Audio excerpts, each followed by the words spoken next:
Well, hello, friends. Here we are. It's Friday.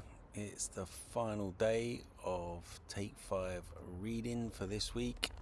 We've been working through the book of Jeremiah, and today we come to chapter 17, beginning at verse 5.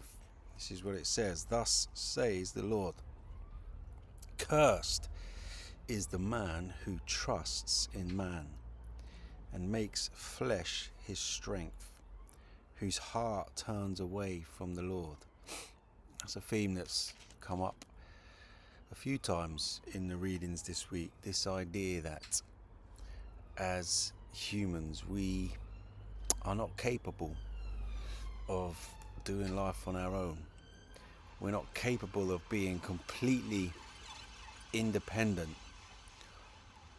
And when we try to trust in our own strength or rely on our own wisdom to lead us through life, then not only does it dishonor God, but it leads us into all kinds of trouble. And that's where this passage begins today. Cursed is the man who trusts in man. It carries on and it provides some very, I think, pertinent imagery for us at this particular time of the year. That man is like a shrub, verse 6 this is. That man is like a shrub in the desert, and shall not see any good come. He shall dwell in the parched places of the wilderness, in an uninhabited salt land.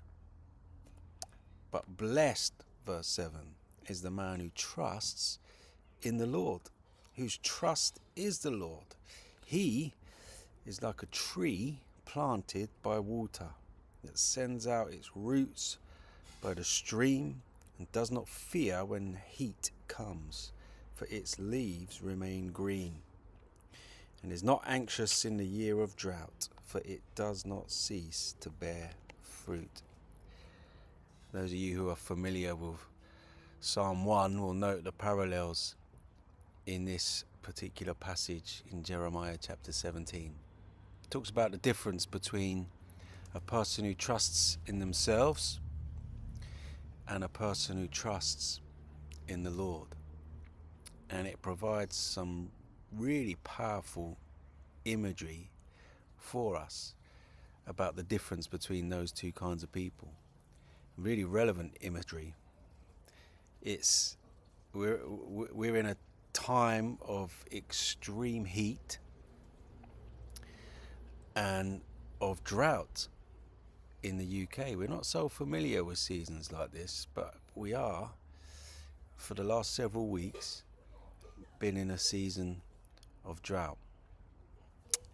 Now I'm sat here in my garden talking to you today. I don't know what the state of your garden is at this time, but if I look to my right, there's a flower bed there with some shrubs and some plants and other flowers, etc. And they don't look in a good way. They look dry, leaves are brittle and flaky. The truth is, those plants, they look pretty dead. They're not producing the kind of flowers or fruit that they were supposed to produce. That's what Jeremiah 17 says the person who trusts in themselves is like. They dry up, they shrivel up, they don't produce the fruit that they were intended to produce. On the other hand, if you look behind me, that's the one item in my garden that isn't dried up. It's a huge, let me just get out of the way so you can see it. It's a huge oak tree, beautiful tree. And you can see from here that the leaves on this oak tree are green. They're vibrant. You can see even at the other side of the screen that there is life in that tree. Why? Because its roots go deep, deep, deep, deep down into moist, watered soil. And Jeremiah says the person who trusts in the Lord is like the tree. doesn't fear when the heat comes, not anxious when the clouds close up for a few weeks or not. Why? Because it's got a deep well of resource and life to draw upon. It's a really powerful set of images for us as we think about living as human beings. If we trust in ourselves, we rely on our own wisdom, we shrivel up like the plants in my flower bed, like the grass that we see all around us. We shrivel up like the fields that we see as we drive around the countryside. There's no fruit being produced. That's what our lives are like when we trust in our own strength and rely on our own wisdom. But if we trust in the Lord, even in seasons of intense heat and drought, our leaves stay green. We stay vibrant because we're still connected to the source of life. And we don't need to fear. We don't need to fear when the heat comes. We don't need to be anxious about the rain not coming as often as we want it to. So perhaps today you can just reflect on those sets of images a bit more and think about what it means to be someone who trusts in the Lord rather than yourself. What does that mean for you today?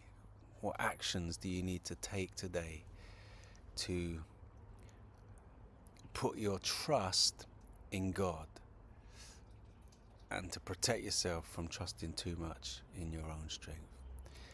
It's been a great joy to look at the book of Jeremiah with you this week. I hope it's been a blessing to you. I'll see you again soon.